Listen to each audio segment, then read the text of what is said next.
Good evening, everybody. Welcome to the Neutral News Podcast. I'm Brian, alongside with Jake as well, and we're back after a 3-week hiatus. We were planning on taking a 2-week break due to the holidays. Christmas falling on Wednesday and New Year's Day falling on Wednesday, and then my immune system decided that it was going to do its job and tackle whatever illness that I had, which made me even sicker than the other time that I kind of did this live stream while I was sick. So we decided to postpone to this week, and conveniently enough, Joe Biden is doing his farewell address from the Oval Office tonight. It's supposed to start at 8. He will most likely not start on time, as it is already 8 and counting. Um, but I'm going to be watching from the AP News stream. I'm going to have the audio up, and I'm going to try and either provide some commentary over the things that he says. But I figure, for right now, we can just kind of chat about, his legacy and just give some commentary until he starts talking. But outside of that, once this wraps up, we will be talking about the wildfires out on the West Coast. Obviously, everybody should know what's been going on there, but we're going to kind of give some details as to some of the statistics on the wildfires themselves and kind of the damage that they've caused. And then eventually we'll go into what causes them and why they are so prevalent out in the West Coast regions, especially in California. Outside of that, Brian. yeah, No, go ahead. I didn't no, know if you're done with the opening. yeah, no, that was it. That was it. I was something I was thinking about when you said like Biden's legacy. Mhm, Um, I've heard two things. I've heard it two ways with mhm. Biden. I've heard he's one of the most economically sound presidents we've had, and I've heard it the opposite way that he is not a great economist. Do you have like stats or anything that you want to talk about with that or Man, well, when it comes to straight up statistics, if you look at some of the jobs reports numbers, oh, he's starting right at eight uh, oh oh, one. he's starting 8:01. Yeah. Dang. Okay. Well, we'll get to that then. All right. Sounds good. Yeah.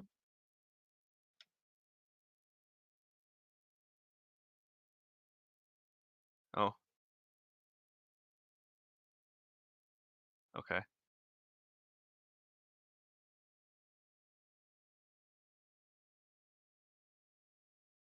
Okay. So he's announcing that there's a ceasefire between Israel and Hamas, and saying that it's based upon the Negotiated by my May team and will be negotiation deal. largely implemented Okay.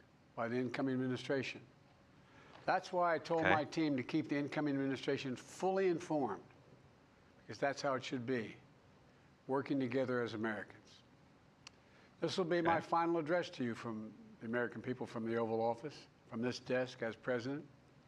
And I've been thinking a lot about who we are and maybe more importantly, who we should be. Long ago in New York Harbor, an iron worker installed beam after beam, day after day. He was joined by steel workers, stonemasons, engineers. They built not just a single structure, but a beacon of freedom. The very idea of America was so big, we felt the entire world needed to see. The Statue of Liberty, a gift from France after our Civil War. Like the very idea of America, it was built not by one person, but by many people from every background and from around the world. I'd say this is Like very America, typical for the Joe Biden's Statue of Liberty addresses. is not standing still. Her foot literally steps forward atop a broken chain of human bondage. She's on the march, and she literally moves. She was built to sway back and forth to withstand the fury of stormy weather, to stand the test of time because storms are always coming. She sways a few inches, but she never falls into the current below. An engineering marvel. The Statue of Liberty is also an enduring symbol of the soul of our nation, a soul shaped by forces that bring us together and by forces that pull us apart. And yet, through good times and tough times, we've withstood it all. A nation of pioneers and explorers, of dreamers and doers, of ancestors native to this land, of ancestors who came by force, a nation of immigrants who came to build a better life, a nation holding the torch of the most powerful idea ever, in the history of the world. That all of us are I created haven't equal. watched many That all of farewell us deserve to addresses. be treated with Same. But do dignity, you know how justice, okay, and so you don't. fairness. Yeah. Yeah, I do you mean, know Democracy this must feels defend like and standard be defined democratic and Mhm. be speak. imposed, moved in every way possible. Our rights, our he's freedoms, our dreams. he does more We storytelling know though, the I feel idea of like, than America, most. our institution, our people, Okay, our values that Yeah. makes that uphold makes it sense. are Definitely. constantly being tested. Mhm. Ongoing debates And about he's power and the speaking to the exercise of power. Democratic base right now, kind But of whether telling we them like, lead by the you have to example of be our resilient power and have or resolve. the Yeah, he's power of our basically And saying we example, still the have to work storm's together. coming. Yeah, whether we Yeah, yeah, but show we the still have to work courage to together, stand up to the yeah, abuse of power yeah. or we yield to it. Yes. After 50 Talking about the abuse years of at power, the center yielding of to all it. of Yeah. this, Mhm. I know that believing in the idea of America means respecting the institutions that govern a free society, the presidency, the Congress, the courts, a free and independent press, Skylar said nice institutions that background, are rooted, Brian. Thank you. they just might not reflect the timeless words, but they echo the words of the Declaration of Independence. We hold these truths to be self-evident. Rooted in the timeless words of the Constitution, we the people. Our system of separation of powers, checks and balances. It may not be perfect, but it's maintained our democracy for nearly 250 years, longer than any other nation in history that's ever tried such a bold experiment. In the past 4 years, our democracy has held strong. And every day I've kept my commitment to be president for all Americans through one of the toughest periods in our nation's history. I've had a great partner in Vice President Kamala Harris. It's been the honor of my life to see the resilience of essential workers getting us through a once-in-a-century pandemic, the heroism of service members and first responders keeping us safe, the determination of advocates standing up for our rights and our freedoms instead of losing their jobs to an economic crisis that we inherited. Millions of Americans Yep. now have the So yeah, dignity this is of kind work. of where he's going to make Millions of entrepreneurs and companies his claim for creating the new good businesses economy and that industries, he's leaving. hiring American workers, Yeah. using American products. And together, we've launched a new era of American possibilities. One of the greatest modernizations of infrastructure in our entire history, from new roads, bridges, Yep. clean water, affordable high-speed internet for every American. We invented the semiconductor, smaller than the tip of my little finger, and now is bringing those chip factories and those jobs back to America where they belong, creating thousands of jobs. Finally, giving Medicare the power to negotiate lower prescription drug prices. Yep. For Yeah, so millions of seniors. I think he's covering a lot of the stuff that he would go out on the doing something to campaign protect our trail children and stump and about. our families by passing the most significant gun safety law in 30 years and bringing violent crime to a 50-year low, meeting our sacred obligation to over 1 million veterans so far who are exposed to toxic materials, and to their families, providing medical care and education benefits and more for their families. You know, it will take time to feel the full impact of all we've done together.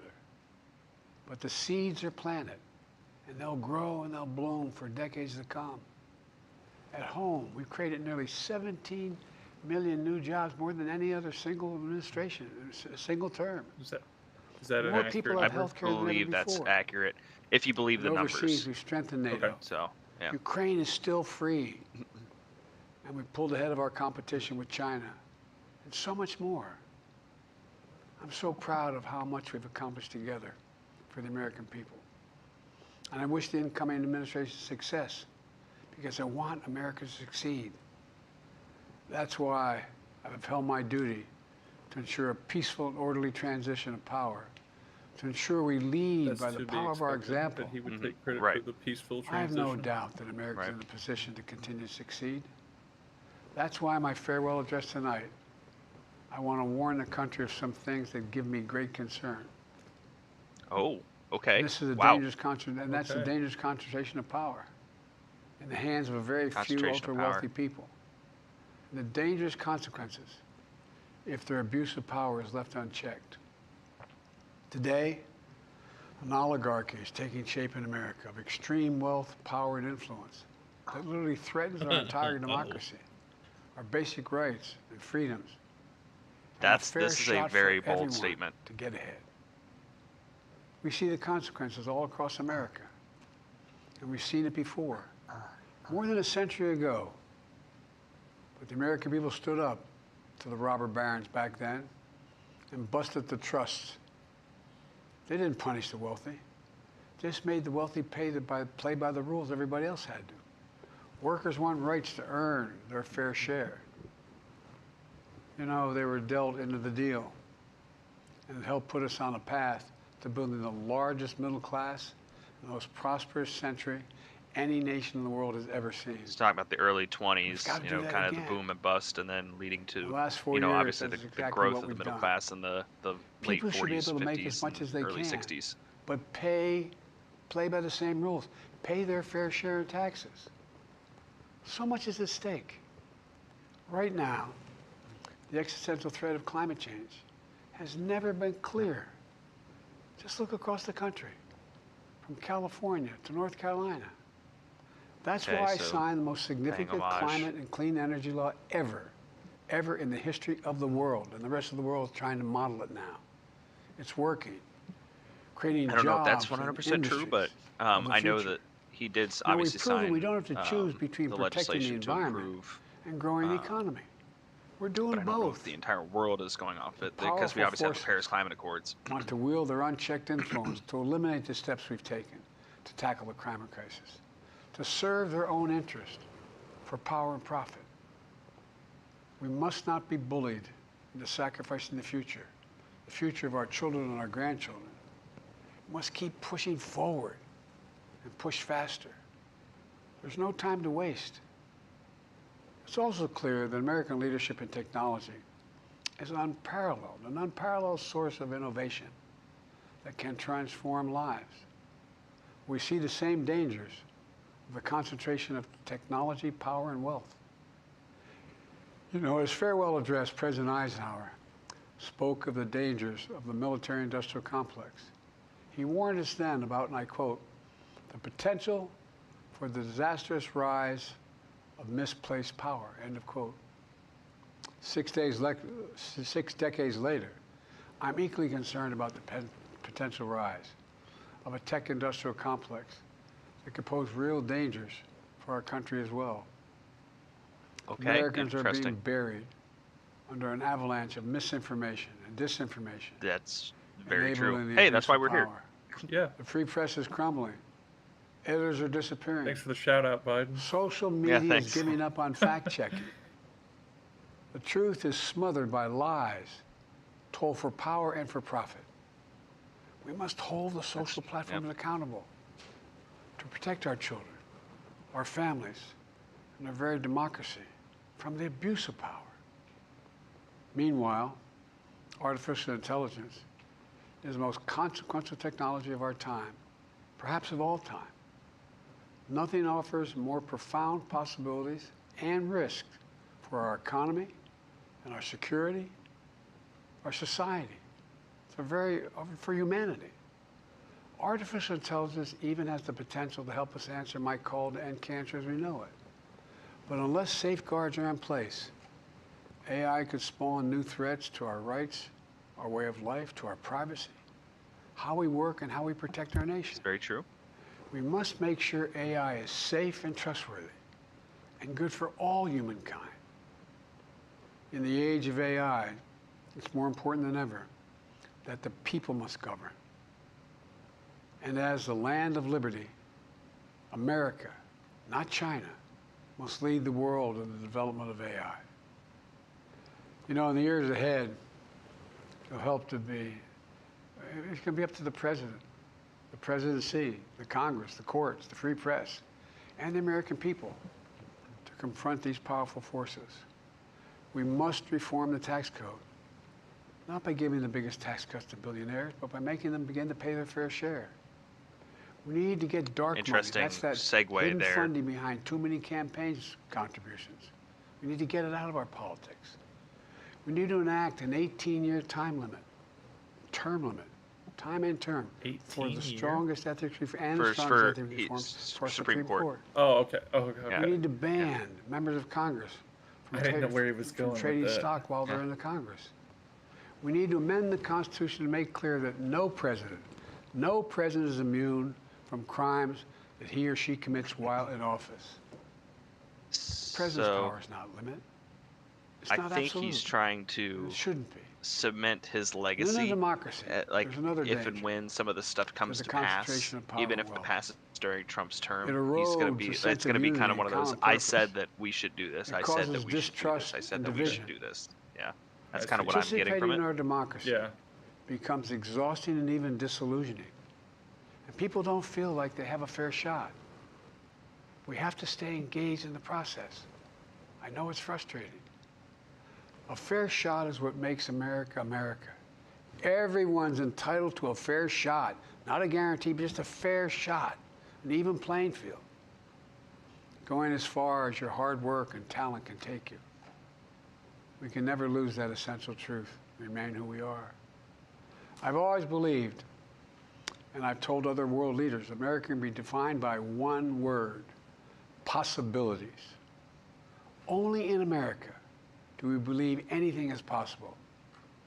Like a kid with a stutter from modest beginnings in Scranton, Pennsylvania, and Claremont, Delaware, sitting behind this desk in the Oval Office as President of the United States. That's the magic of America. It's all around us. Upstairs in the residence of the White House, I've walked by a painting of the Statue of Liberty I don't know how many times. In the painting, there's several workers climbing on the outstretched arm of the statue that holds the torch.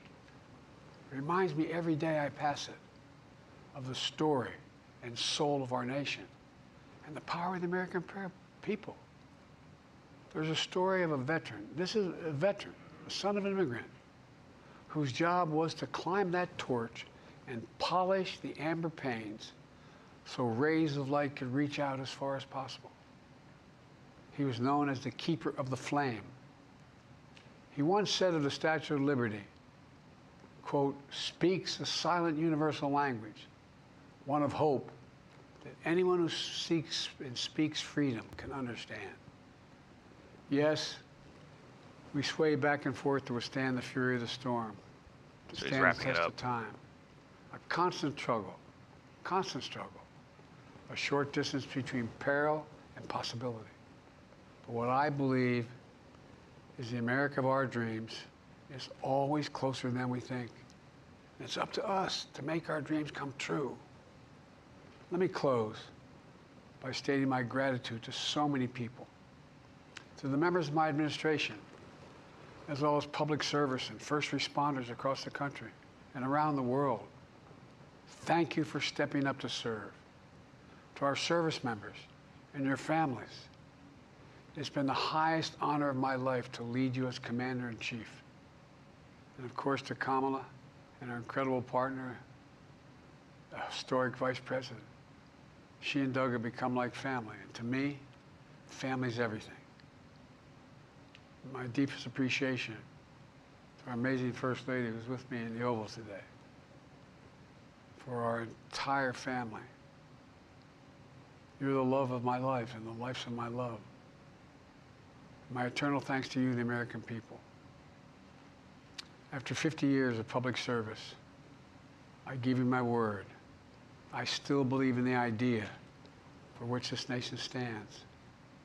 A nation where the strengths of our institutions and the character of our people matter and must endure. Now it's your turn to stand guard. It's okay, Brian. May You're you allowed all to be get the misty. keeper of the flame. May you keep the faith. I love America. You love it too. God bless you all. And may God protect our troops.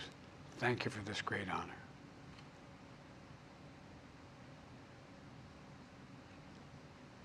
I was about to say, how long is he gonna? Okay, there we go. All right. The AP news guy just said clear, so we're clear. And now we get the ringing noise. Okay, cool. All right. So Um, Nothing too, you know, crazy there, but I did find it very interesting that he straight up said like that we're slipping into an oligarchy, and he made Y- that very clear. Yeah. Yeah. Um, but obviously, kind of like what I was saying during is, he definitely went through all of his accomplishments, or at least a good majority of them while he was president. Um, Obviously, talked about the Israel and Gaza deal today that was struck, and obviously, he made it clear that this was the deal that he proposed back in May.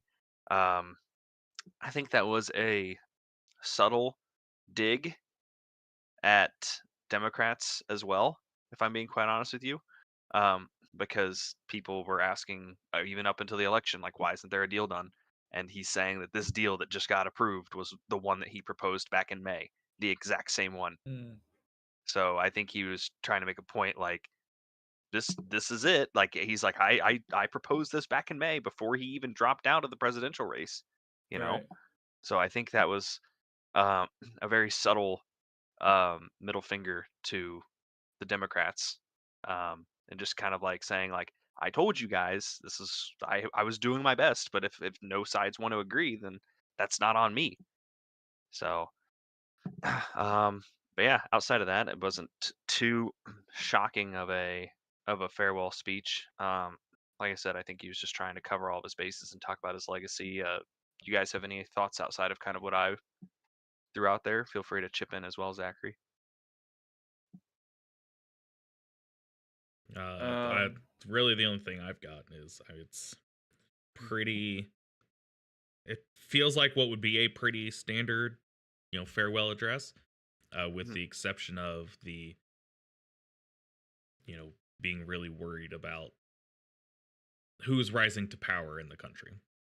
I feel like Yeah, that's not really standard, uh, but I feel like most of the rest of it is you know pretty normal. pretty pretty I cookie thought cutter. Yeah. I also thought it was interesting that right before that he was saying that he's the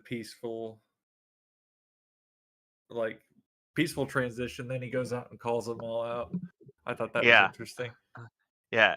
Well, and I think that's because the thing is he's trying to state, like, I'm giving you guys the reins, and I'm showing the people that I'm giving you guys the reins. Therefore, in 4 years, if you guys don't want to give the reins back, like this, you're going to be able to visually see the difference. You know what I mean? Right. Mm-hmm. But not that people, quite frankly, probably have that long of an attention span for 4 years. Clearly, we didn't have the attention span from January 6th of 2021. Um, but that's neither here nor there. We can cover that in a different episode.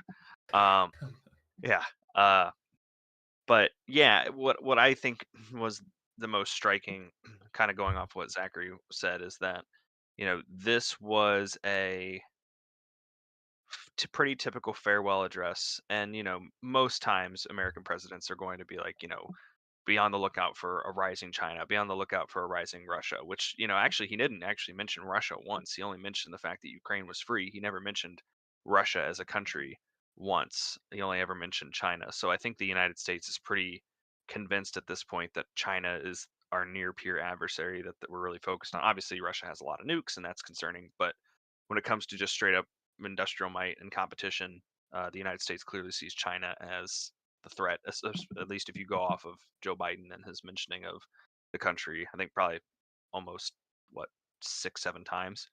So, um, but yeah, the big interesting portion was the fact that he said that the trouble things that were troubling him were things coming from within the United States. Obviously, with the big tech companies kind of consolidating power and things of that nature, um, that's obviously something that he's worried about. And I would agree, to an extent, that AI is kind of one of those potentially really powerful products and technologies that we should, definitely uh, corner as many resources into as possible to make sure that we are generating a responsible AI and something that's going to benefit humanity writ large. And I know, Jake, you talked about potentially covering this portion. We might cover this in a future episode, but Yeah. talking about how AI is obviously negatively impacting the environment, and just consuming extreme quantities of energy, which it's not a bad thing to consume massive amounts of energy. It's just you have to consume it in a responsible way, which some say that we aren't quite there. The power infrastructure isn't quite there with renewable energy in order to responsibly have AI be operating at full capacity like we currently have it operating. Uh, but yeah, Yeah. so that puts Um, us a 25-minute mark, so we can keep chatting about this, or we can kind of switch gears just to something I'm yeah. seeing is it. I don't I don't know if you said anything about this, Brian, but Mhm. um, I think it's interesting to mention, but that Biden and Trump are both claiming credit for the Israel Hamas ceasefire. Correct. So my statement, I think that there is some truth to both of that. I think they're both right. Mm-hmm. Um, I think that regardless on your opinion on Trump having influence on foreign affairs prior to him taking office, he clearly does. And Trump did make a statement prior to this deal being made that if this deal was not done by the time that he took office on the 20th, that all hell would break loose in the Israel Palestine conflict. So I think this was Hamas realizing that this was probably their last chance for any kind of negotiation, and they took it.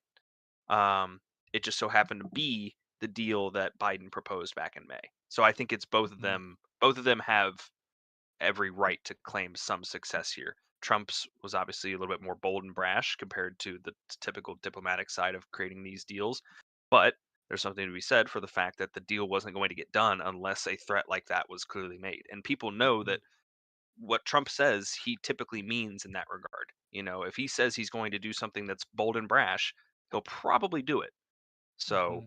I think they're both right to claim some responsibility for this deal Even if getting done. even if he doesn't do it, It's the it's perception that still he could. enough. Yeah, it's still enough to get people moving. Correct. Yeah. Yep. Because everyone views and kind of knows Trump is a loose cannon, and he could do it or he could not do it. You know, it's and do you want to take that risk? Mm-hmm. Because with the thing when you think of it this way, the current administration, you know, Biden and Harris, they would finger wag and get really angry with Israel when they would kind of take it too far with attacking the Palestinians and Hamas. Whereas Trump, most likely, we don't know for sure, but most likely when he takes office, he was going to be pretty hands off from the matter and let Israel do whatever they want without really telling them that there was a limit. So that's why I'm thinking now. That's why Hamas kind of realized, like, hey, if we're gonna do this, it's got to be now. Um, so the problem is though, is that obviously there's probably news outlets like CNN saying like Biden got this deal done 100%, da da da da da, and Fox News is probably saying Trump got this deal done 100%, da da da da da. But I also heard on Fox News earlier they're saying like, oh, well, this is a bad deal because it was releasing, you know, Palestinian prisoners while like basically releasing hundreds of Palestinian prisoners while only getting a few of the hostages back and some of them were dead, or all the hostages back, but some of them were dead. But the thing is like you can't celebrate the fact that Trump got the deal done and then say it's a bad deal because then if you wanted a better deal, then why not just wait for Trump to be in office? But I digress. That's just the biases of these news organizations just screaming that their guy's better. So yeah. Any thoughts on that, Zachary or Jake? No, not really. Okay, cool. Well, I say we Dude, can. I'm sitting here Oh, go talking. ahead. My mic's muted. Oh, Jake, hi, Yeah, hi, welcome back. yeah. Yeah, Okay. I thought you were just practicing to be a mime. You were doing great. No, no, no, no. Another interesting thing that I'm seeing is from Fox News Media. Okay, Um, it's like on their website or FoxNews.com. Yeah, I guess there's new polls out. This is Fox News. yeah. Indicates that President Biden's approval ratings remain well underwater as the nation's 46th president is only days from leaving. 36% of Americans approve of the job Biden is doing, according to Um, the latest CNN poll, let me see with here. 64% saying they disapprove. I don't. Feel free to fact check it, but Yeah, I'm looking up that that's what I'm seeing. right now. But I mean, yeah, he's Joe Biden is not a well-liked president at all. Let's just make that clear. I mean, inflation kills presidents. It just does. You know, the average person, the average electoral voter, does not understand the process that goes into pricing goods and services, and greatly overestimates the impact that a sitting president has on the impact of their day-to-day lives. Also, go A back lot and of watch our episode on inflation. Yeah, absolutely. Go back and watch that episode on inflation. Um, and just realize that, you know, the majority of what you experience on a day to day is stuff that's administered by your state. Um, and not only that, you've got you've got your local government, whether that be your town that you live in, your township that you live in, your small local city that you live in. You've got your county, then you've got your state government, and then you get into the federal government. So the thing is like there's a lot of legislative layers that you have to work through even to get to anything that the president has any direct impact over. And in reality, it's mostly Congress, which the disapproval rating for Congress has been in the 20%, like 20 percentile range, or yeah, 20% range for years. Let me see if I can find it. I want to see if I can find uh let me see. Yeah, like house poll. Let's see a house poll here. Um, or is this oh, it's not that's not an approval. That was a who's gonna win the house, which they were wrong. Fun fact. Oh, Let's try to see. Yeah, so I mean, President Biden's job approval rating is 17.5 points in the negative, and the direction of the country is 34% on the quote unquote wrong track. And basically, the country hasn't been on the air quotes right track since um, June 10th of 2009 is when it was last at 45.8% to 45.8%. It was a tie. Outside of that, the American public, according to polls, has viewed the country as moving along the wrong track for almost a decade and a half. what year was So that? Sorry, 2009. 2009. Okay. Yeah. June 10th of 2009. Um, so I was a whopping 12 years old when the country was last poll wise on the right track, or at least tied. So it's been a minute. It's been 15 years since going on 16 years since that. So this, people have been really pissed off with the way that the country's been going for a long time. That's not the worst reading ever. I think the worst reading ever was we've got October 17th of 2011, and then we've got Where are you seeing this? I'm on Real Clear Politics. Okay. Yeah, that's where I'm getting these numbers from. And then we've got July of 2022. Because So I'm looking at the Gallup historical presidential job approval statistics. okay, I'm looking at the direction of the country right now, not the job approval. Oh, If that's okay. I see. Yep, that's helpful. yeah. But yeah, so Joe Biden stopped being his approval rating slipped below 50% August 22nd of 2021. Um, which let me see when inflation started to rise.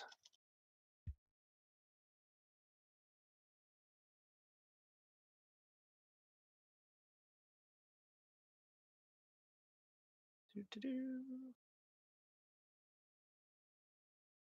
Trying to see if I can find the CPI report here. If anybody can find it before me.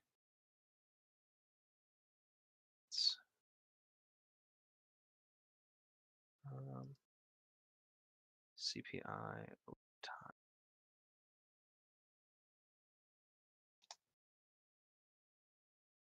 There we go. So let's see, August of 2021. So to put it in perspective, let's see. Yeah. So from March to April of 2021, it went from 2.6%. This is the CPI, which is the inflation rate month over month, right? So it went from, or percent change from 12 months ago. Okay. So from 12 months ago, it went up 2.6% from in March. And then the very next month in April, it went to 4.2%. So big jump, right? So if we go to President Biden's approval rating, in March, it was approximately 55%. And then April comes at the very beginning of the month, it was at 55%. By the middle of the month, it was down to 52. Okay.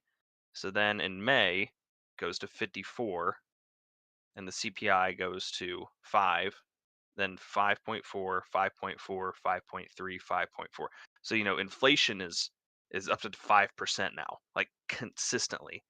And then from September to October, it goes from 5.4 to 6.2, topping out all the way at 9.1 in June in 2022, right? So 9.1 June of 2022. Would you like to guess when Joe Biden's disapproval rating was at its highest? June 30th, 2022.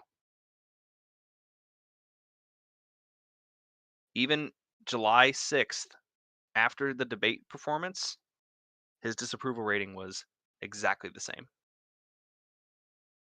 Jake, you're muted again. I just said wow. But but that's still, kinda wild, yeah. it's all inflation. It's all inflation, and the thing is that once that inflation has hit people's pockets, it's not going to go back. You know what I mean? So just the fact that it's tapered off and cooled off now, people are already pissed off at him, right? So their opinions on him aren't going to change overnight, and they view it as his fault. So just because now we're down to 2.9, which is in line with where we were back in 2018, nobody cares. And back in 2018, nobody cared about inflation. Nobody cared about the price of eggs. It was what it was. Now it's the biggest deal on earth because people have found someone to scapegoat, and they're going to scapegoat them. And they're going like, and another thing too, Zachary, can you do me a favor and pull up the 2024 UK election results? And if you could potentially share that on the screen, that would be great. Let's see. Do you have a specific website? Because I have one that's BBC. Yeah, I would say BBC's great. All right. And then let's see. I want to find the last general election, which was in 2019. So just to I think the UK election is a great example of what the hell. So what do I mean by that? Basically, 2019, obviously pre-COVID, you have Boris Johnson versus Jeremy Corbyn. Boris Johnson, conservative, basically more close to our party's Conservative Party. Then you've got the Labour Party in the UK, which is closer to the Democrat side. Obviously, they're probably a little bit farther left, but you get the idea. the Conservative Party wins 365 seats to the Labor Party's 202. So fast forward to the 2024 election, and it is an absolute landslide for the Labor Party. Absolute landslide. They win 211 seats, and the Conservative Party loses 251 seats in That's 5 crazy. years. Yeah, right. Yeah. It's an absolute trouncing that nobody expected, right? I don't think anybody in the UK expected these types of sweeping victories for the opposing party. And fast forward to the United States elections, I don't think anybody expected Donald Trump to win by the margins that he won by. I think people thought that it was possible that he could win, but I don't think people thought that he was going to win in a landslide like he did. Same thing with them clearing the Yeah. House and clearing I the Senate. Yeah, because I remember just hearing that. What if there's a tie? What if there's a tie? Yep. Because it I was want to see. I expected it to be close. Let's see.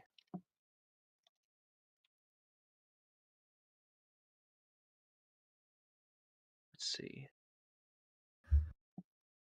I'm trying to see if I could find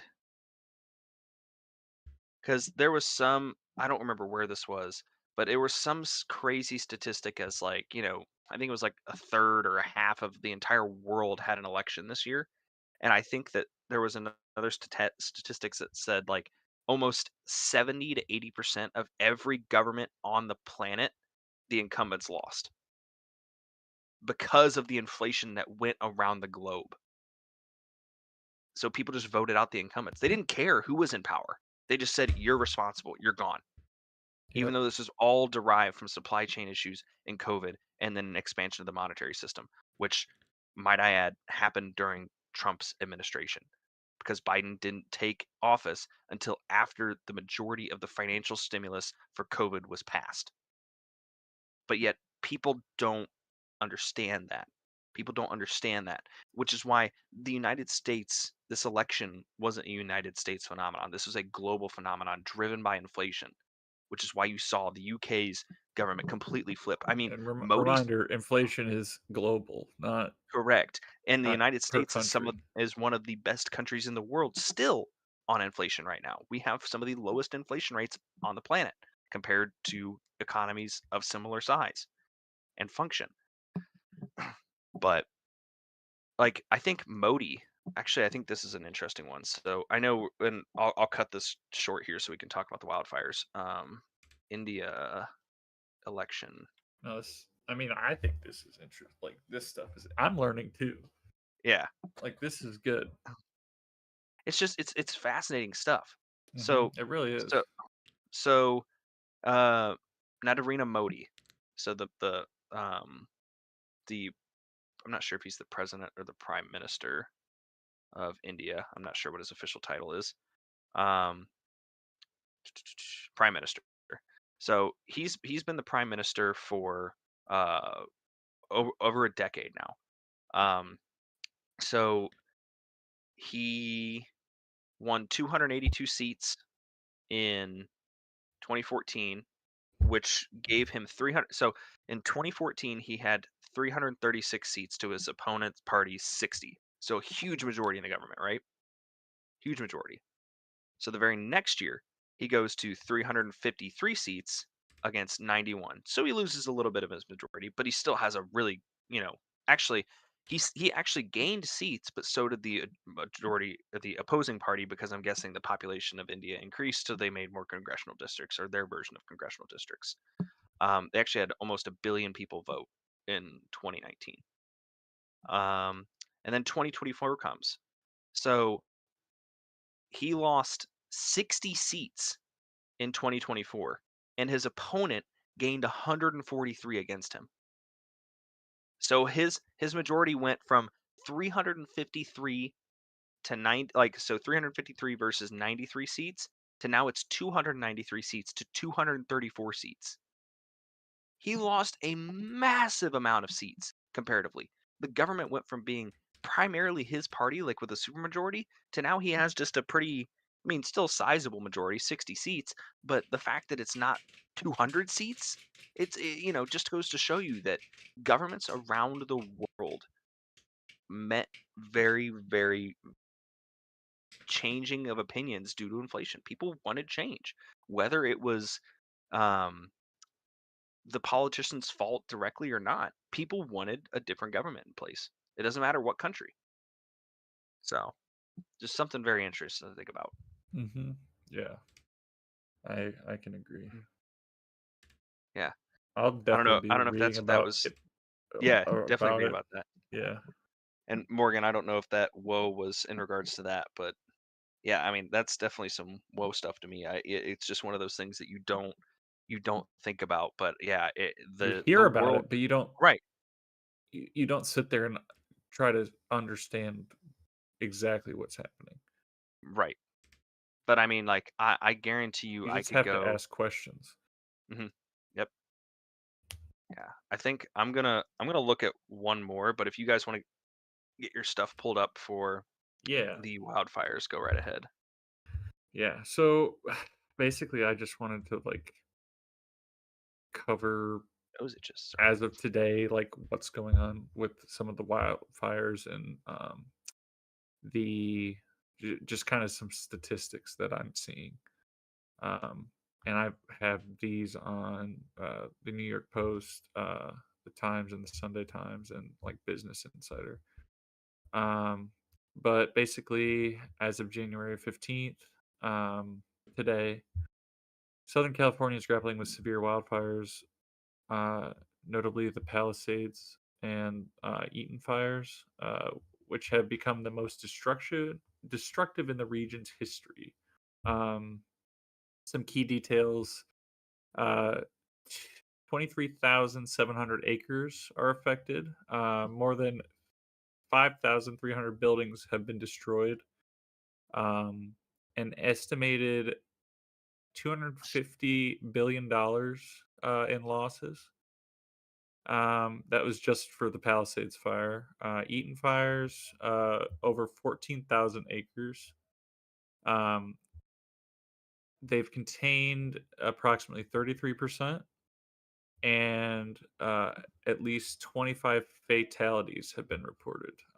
Evacuations.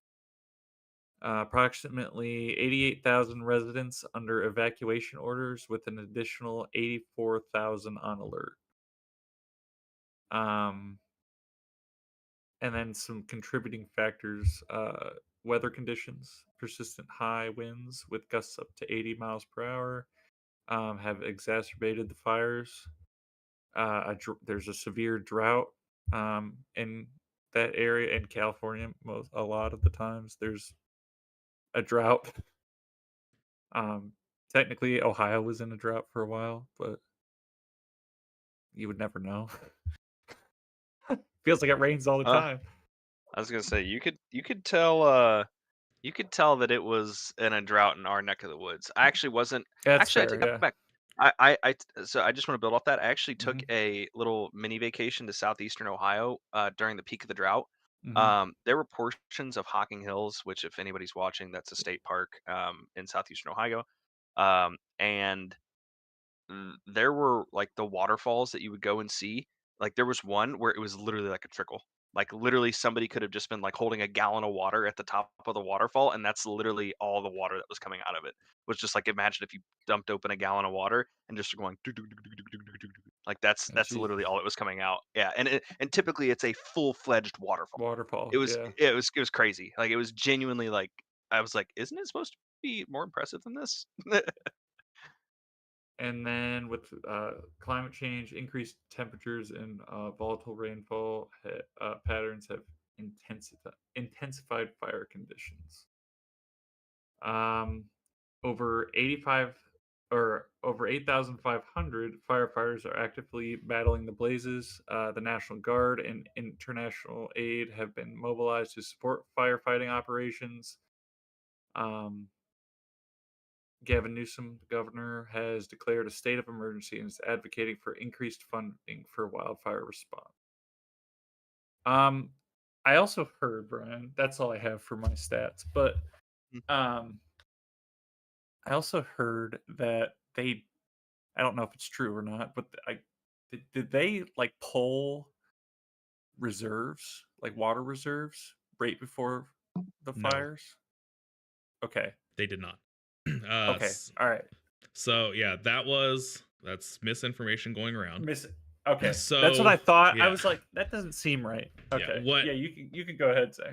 So there were issues where they were having pressure issues with the fire hydrants, and some hydrants just straight up stopped working. Uh, Okay. which You need water to make it go out of the fire hydrant. yes, Fun Right. fact. but it's not Who would have because thought? they ran out of water.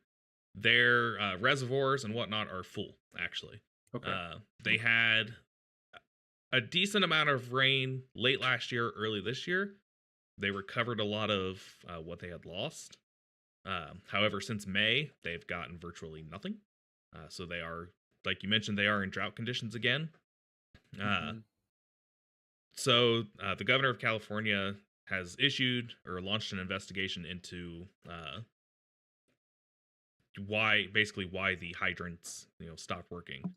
But a general assumption is uh, because wildfires are typically not near populated areas like this, or not as densely populated.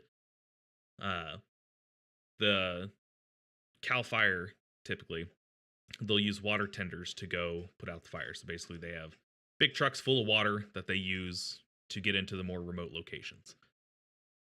Fire hydrants are meant for you have a house fire or something like that. As large of a fire as this was, and because it hit the populated area, basically the whole water system was overwhelmed. It was not built for this kind of undertaking, and that is likely why it failed. It is not because there was not water. The system was just not built to combat something like this in this area. Yeah. So I do know FEMA. They're doing their thing. I believe I saw. I want to say it was about 6,000 residents have already applied for the $770 like emergency payment that you get. Uh, so that's ongoing. Which again, can I just mention that is the intro. That is the intro payment. Correct. That is something that you get so that you can literally feed your faces for the next couple of weeks while you figure out what the hell you're going to do outside of feeding your face. Like that you don't just get $700. Like Correct. you get more than that once the process goes through. That is Yeah. literally just to hold you over so that you do not starve. Yeah. They are Like you can still be legit just working at your emergency job and getting payments. money, yeah, so Yeah. this is not the full reimbursement from FEMA, but anyways, I digress. That's been Yeah. a huge disinformation campaign ever since North Carolina, the Hurricane Helene happened. So Correct. moving on. Yep. Oh, Yeah. And there was also because I wanted to dig into that a little more too, because I've seen, why is California getting all this assistance when North Carolina didn't and Hawaii didn't for the Maui wildfires. And yes, they did. Now, there are yes, still they did. issues in North Carolina. Not going to discount that. Correct. Still lot of Very true. problems over there. The Maui residents got roughly the same payments because the payment amount is established by Congress. It's like The 750 to it's like yeah, 700 to $800. correct. Yep, I want to say Maui was 700. It became 770 in October of 2024 with the new budget. So that right was after passed. Helene. Correct. Yeah. So the only difference I've seen, and I don't know if it would Biden just didn't announce it, or if it's only being done for California. A few days ago, where Biden announced that 100% of the I can't remember the term he used. I want to say like recovery costs would be covered by the government. He's not talking about the cost for people to rebuild their homes or people to, find new living arrangements, that kind of stuff.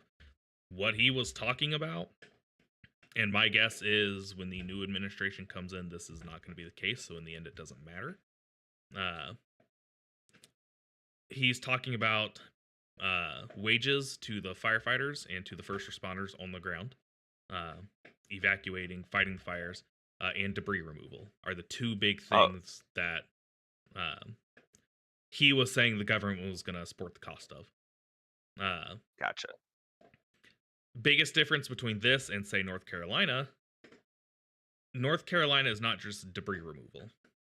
It is complete infrastructure rebuilds. It is roads, communication networks. It is a lot more than just debris removal. And let's be clear as to why that is. Some people might be like, oh, well, why are they not getting that? Why? So the thing is with a fire is that, yes, it does obviously burn down structures and can burn down infrastructures and burn down telephone poles, electric cables, things like that. Fires can do that. However, I know outside of the heat stress that the road probably got, you can probably strip off the top of the pavement and re-asphalt it and it'll be perfectly fine. When you look at what happened in North Carolina, the pipes were gone, the roads were gone, the bridges were gone. Literally, cities were cut off because of the flooding devastation, because flooding cuts underneath the ground. And a lot of our infrastructure, whether that be power lines, internet lines, communication lines, they're buried in most places. So, when that happens, when a fire happens, you're not damaging a lot of that infrastructure that Zachary's talking about. When you completely sweep out a road and 20 feet underneath from the ground surface, you're going to cut out all of that infrastructure and you have to rebuild it from scratch, from the ground up, quite literally. Yep. And scope as well. Despite the wildfire, the Palisades fire specifically having burned over 23,000 acres, real estate wise, that's nothing compared to the ground, impacted by Helene. Right, which is in the hundreds of thousands to potentially millions of acres. It kind of reminds me of just a high school discussion thing where you're like, okay, what impact can a fire have on the infrastructure and the environment versus a hurricane? What impact can that have? Well, and I feel like maybe this is a public education thing, Yeah, but I feel definitely. like most people don't realize that a hurricane's main impact is not the wind. It never is. Sure, I mean it's what gets the flashy headlines. It's what the Saffir-Simpson scale was based off of, but it's really the flooding. That's Yeah. the most dangerous part of the hurricane, of Yeah, any hurricane. unless you're right along the coast, in which case it's probably still not wind so much as storm surge. Correct. But Bingo, bango, along the bongo. coast, you're still going to experience more of the wind than they're going to inland. Mhm. But typically, what happens, hurricanes are moving not fast, but kind of fast over water. They hit the land, the friction increases because of the terrain. They slow down, or they get caught up in whatever other weather system happens to be moving across the country. Several different things can happen, but they generally slow down, and now all of a sudden you've got a slow moving system with a ton of tropical moisture dumping rain in the same areas over and over again. So yeah, I think there's just not enough public education about how our weather actually works in general. But I didn't learn anything about weather in school. Yeah, we had, I want to say it was either 7th or 8th grade science class. We had maybe that was one unit about weather, which was the good old like cold fronts or something. The cold fronts and the warm fronts mix, and you get the tornado. Or you that's go, what everyone's. Or you go to the science center. Oh, we didn't have one of those. Yeah. Oh well, we did have COSI in Columbus. Yeah, that's about it. Yeah. So between that and then people don't understand how FEMA and disaster response works either. Correct. They tend to think stuff just happens, and it doesn't just happen. There is a whole process, for better or worse. You can argue the process is messed up all day long, but you can go online to FEMA and take courses to learn about disaster management. And that's the thing, though, is that people won't do that. They'd rather just stay ignorant and not know how the process actually works. Yep. Yeah.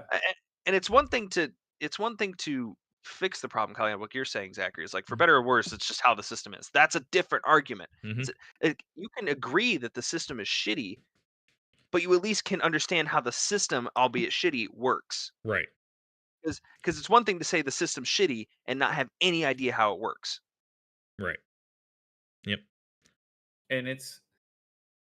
And part of the reason it's quote unquote shitty is because there's so many agencies that are coming together and they don't all communicate the same way. It's a disaster. Yeah. I mean, like, and Yeah. I'm not saying that the process is a disaster, but I'm saying what they're responding to is a disaster. I mean, Yes, you yes, were that literally too. Yeah. responding to an area that was the size of most countries. Yeah. Like the entire path of Hurricane Helene, if you probably ran the data on how much area Helene severely impacted, it was probably at least the size of a couple European countries. Countries, Hmm. countries Hmm. that were devastated. And you're acting like we're gonna just fix it overnight? Yeah, Hmm. there's no way. No, it's Then not you possible. gotta factor in the human element of it all. Exactly. You have to factor in the human element. You have to factor in that, not trying to be stereotypical of people in this area, but there are a lot of people in Appalachia that just don't trust the government in general. Yeah. Like the Regardless of politics, they just don't trust the government. yeah, the And people. government could mean any government employee. Any Yeah. government. Yeah. Yeah. Yeah. Like the residents that were FEMA had to leave and Right. Right. not go kind of door to door ish or into these communities to offer help and help people sign up because the FEMA employees just trying to do their job were being threatened. So they actually Right. had to back out. As somebody I've worked for county governments before. I was an intern in Southwest rural Wisconsin.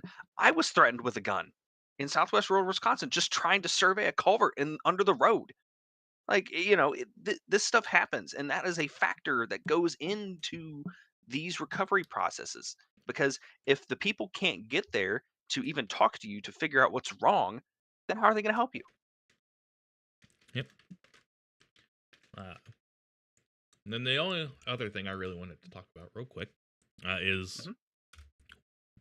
what led to these fires in particular being kind of as bad as they were. It was Uh, the space lasers that the government used on California. Nailed it. Yep. Okay. Glad we Uh, agree. That's a Government's so joke for bad. anybody. yeah. Yeah. They have big lasers. Yeah. So I have pulled up here, and it might be hard to see. I can make it bigger. It's the upper air analysis for current conditions of the upper atmosphere. So most people Hope you have guys have probably your 9 p.m. coffee, by the way, yeah. because this is a lot of lines. This is going to be quick. Most people have heard of the Santa Ana winds. Not totally a new concept. When you get these wildfire conditions in California, this is usually what's causing it. There's an area of high pressure that is currently hanging out kind of eastern Oregon, kind of northern California, hanging out up there. There's also an area of high pressure off the west coast to the southwest of California. Winds around a high pressure go clockwise. So, because of the two positions of the high pressures, even like right now, there was, the fire danger in California is still pretty high this week. So far, we haven't seen things get worse, and the fires are actually still being contained. Yep. But Correct. the risk was always still there. But what happens is you get the winds moving clockwise around this high pressure. You get the winds moving clockwise around this high pressure. And I actually think that's a low pressure off the southwest coast now that I look at it. But regardless, what happens is right around the mountain range here in kind of eastern California, you get the two different directions of winds coming together. What happens? They come together, they get a little bit stronger, and then they also go up the mountain. Well, what goes up must come down. So the winds come down the other side of the mountains, they warm, they speed up, and now they're going into different valleys where they get funneled. They go right into these populated areas, and it doesn't take, because of the drought conditions, which I think California is in severe drought right now, that especially the greater LA area. So you've got everything being very dry. You have just the general brush cover that's pretty much always there, but now a lot of it's dry. It's basically just tinder. It doesn't take much to start a fire. It could be as simple as someone throwing a cigarette out their window, lands in some dry brush, boom, fire. The high winds. It takes a while on Survivor for them to make fire. So Yeah. Well, they're usually in the jungle. Yeah. You can get the strong winds, and we're talking last week they had winds in 100-mile-an-hour plus in some spots. Those can take down power lines or cause transformers to spark, something like that. You get one spark, boom, fire. Which, if I recall, is what ended up happening in Maui. Correct. We still don't have, as far as I've seen, still don't have an official cause. I believe someone was arrested for potentially setting one, but I don't there's think a it was. few I've been hearing about. So we'll see. I what don't happens think it with was that, exactly what people are thinking it was, but yeah, I don't know. I mean, I could touch on that next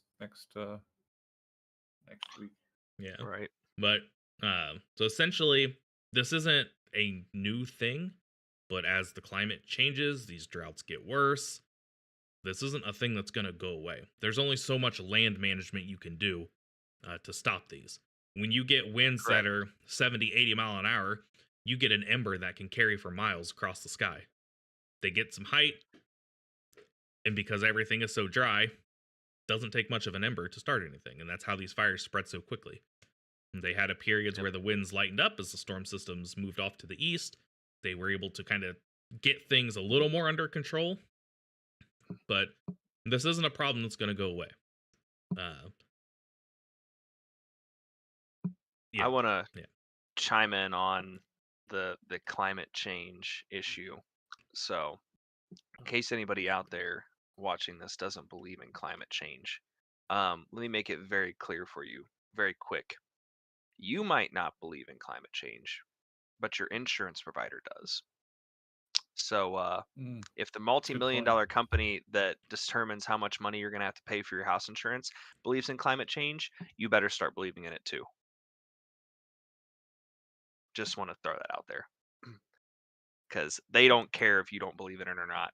The fact that they're seeing more and more claims being made, they're going to raise your prices. You want to know why? Because the frequency of these events is going higher and higher. And do you know why the frequency of those events are going higher and higher? Because of climate change.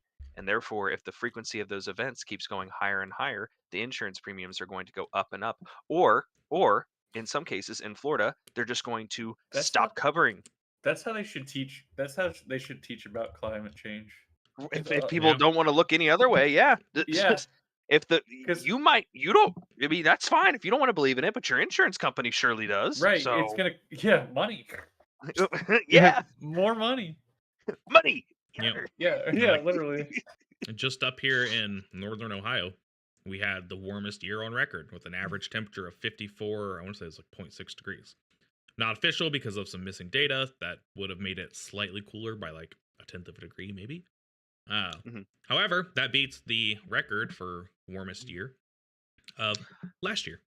So, whoa. I mean, numbers don't lie, always. They Correct. can't. If it's just raw data don't lie. What you do with that data is a whole other thing, but just the raw data, it's there. Like you can like I said, you can deny it, but that's how statisticians do. Yeah.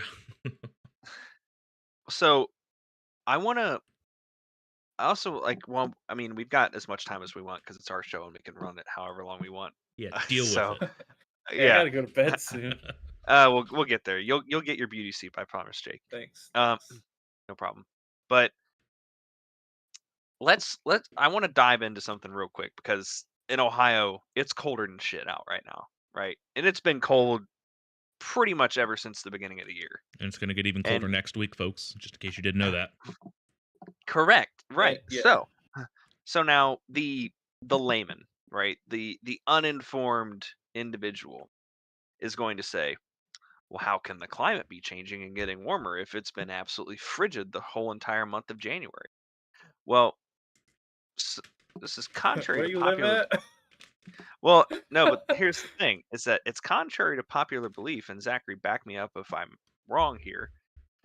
But the reason that we get the so-called polar vortexes, as they're called, is because the Arctic air has actually been dislodged from the North Pole and has found its way down to our neck of the woods. It's probably warmer up in the North Pole than it is down here right now because that Arctic air has been shifted away from the pole down to us or down away from Siberia to us. So therefore, it might be cold here, but it's warmed up elsewhere. Like so the overall temperature writ large of the globe is increasing. That's why we're saying that it's 1.6 degrees of warming from a given time in history because the globe writ large is warming. Yeah. People every People day, forget. Yeah, people people forget that forget that we there's live on a a planet. planet. Yeah. Yeah, they don't realize that Yeah. just because it's cold in Ohio doesn't mean that it's warm in Alaska or that it's Right. warm in Russia. Like we live on a global planet, therefore that's why it was called global warming. But they Now, changed it from global warming.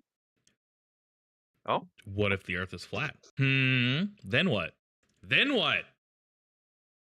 we've proven that the Earth is not flat, and if you believe the Earth is flat, we need to This have a isn't the conversation. show for you, respectfully. This is Yeah. not the show for you. Yeah. We can't help you. We'll Yeah. try, potentially in a Will we different though? episode. Will but we? See, I don't know if we can be neutral about that one because Yeah, it's just not yeah. true. That's the thing. That's the thing. You don't have to be neutral if it's a fact. Yeah. I did But pull people up a think graphic. Cole just put Cole. But people think the Earth is flat. It's Listen, true. we don't. Yeah. We don't trust those people, Cole. Yeah, I did put up a graphic for kind of how the polar vortex works. It's essentially a sudden stratospheric warming event. Is what causes. Zach beat me to it. That's what causes that cold air to dislodge. The air up there suddenly heats up. The polar vortex weakens, which sends Weekends. Yes. Weekends. Thank you. Correct. It sends that cold air down our way, assuming the jet stream is favorable to bring it down here. It doesn't always. Sometimes it just stays up in Canada, but it happens. And as the Earth gets warmer, these things happen more often. So you can still have like mild. You can still have mild winters with these sudden stratospheric warming events, that suddenly make it cold for like a week, and then it goes back to being warm again. That's how this works. So Cool. I just want to point out to you right now that it is a balmy 14 degrees here, right? Yeah. Uh-huh. Is that it? That's pretty warm. It is a toasty 14 degrees out here right now, and I want to see. Let me see. Well, temperature, because I guarantee you that Canada is warmer than Ohio right now. There are portions of Canada. Let's see, Canadian. But then you forget how big Canada is. It's true. It is big. So this is Canadian weather, environment Canada. So in Edmonton, Canada, which is in the Great Plains of Canada, it is 2 degrees Celsius, aka above freezing. And yet it is 14 here. because Mhm. that cold air was dislodged from the Arctic Circle. It probably passed through Canada. I mean, heck, even in Winnipeg right now, it's 2 degrees, and Winnipeg is uh, north of Duluth, Minnesota. So Duluth, eh? Duluth, Minnesota. But the the world is a global weather system. Your weather in Ohio was in Tokyo, you know, 2.5 weeks ago. You know what I mean? It travels across the globe. I mean, like Zachary was showing with that graphic. If you still had it up there, oh, you've got temperatures up there now. Yeah, so this is the GFS model, but it's uh, The kind of GIFS. taking into about surface observations at hour 0. So gives you a general idea of where the cold air is at currently. Yeah. You see, you go west and you go northwest, it's warm, Yeah, relatively speaking. you're telling me that it's warmer in Montana than it is in Ohio? Yeah. So let's, Who would have thunk it? for fun, just run through this. You can get an idea of how the cold air moves. So this weekend, we actually warm up a little bit, but you can see the plunge of cold air coming in behind it after the next system moves out, and then it just hangs around for a little bit, and then things warm back up a little bit. And that's just how it goes. By the end of the month,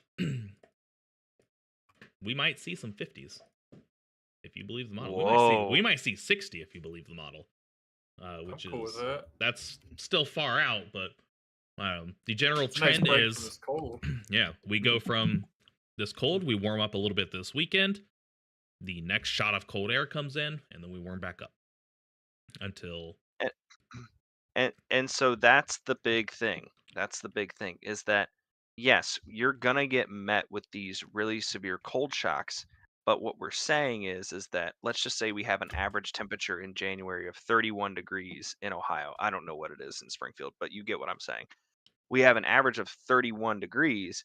Well, the warm snaps that we have after these cold snaps take us to 31.5 degrees. That's still a warmer than average month. It's not by much, and you probably realize the colder weather more because it affects you more. It impacts your day-to-day life more because like Jake just said, he kind of gave it up, but he said, "Oh man, I'd much rather have 60s than 10 degrees." And that Yeah, just goes to show you like you remember the 10-degree days so much more than you remember the 60-degree days 100%. because the 10-degree days impact you so much more. It's true. yep. Yeah. I agree. But I digress. We've gone over on time. I mean, if there's any closing thoughts, that we can probably wrap it up here. That way, Like, subscribe, tell your friends. Do, That's my closing thoughts. yeah, like, do subscribe, and tell your friends, or tell your all the friends like and then things. subscribe. And do learn. Have that will to learn.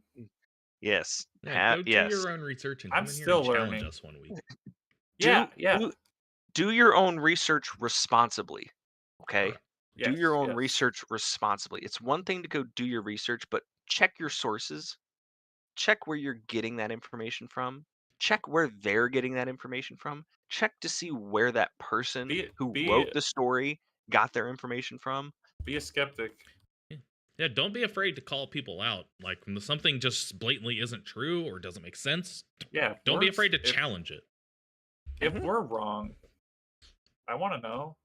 Right. And that's the beauty of it is that if you think we're wrong, then provide us with factual evidence to prove the contrary. Yes, Yeah. I agree.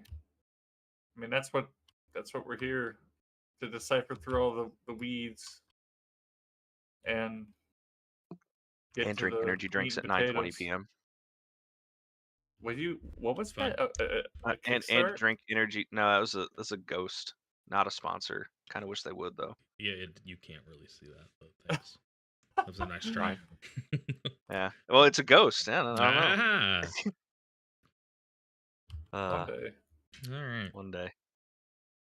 All right. Well, with that, we'll wrap it up, and we hope to be back here this time next week.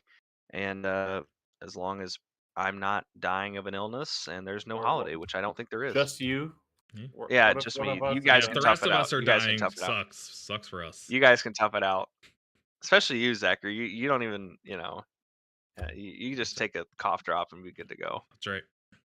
You can, and you can just turn off your camera. That's right. I don't have to exist if I don't want to. You're right. You guys don't have a choice. All right. Well, All with right. that, thank you so much for tuning in to another episode of the Neutral News Network. And we hope to see you next week. Feel free to like, comment, subscribe, and Share we it. will see Do you all the out things. there. Yeah, do all Clip the it. Take things. us out of context. Get us all the notoriety. Yeah, please take us out of context. We have to go viral. We have to go Clip us, viral yeah. before TikTok I goes say TikTok's away. gonna Oh, get yeah, banned. make We're us running go out of our viral. opportunities. Oh my gosh. All right. Well, Well, maybe adios, not. y'all. We can talk Oh. about that in the next episode. Yeah, that's next week topic. Yeah. Because we'll All know right, by then. Yes.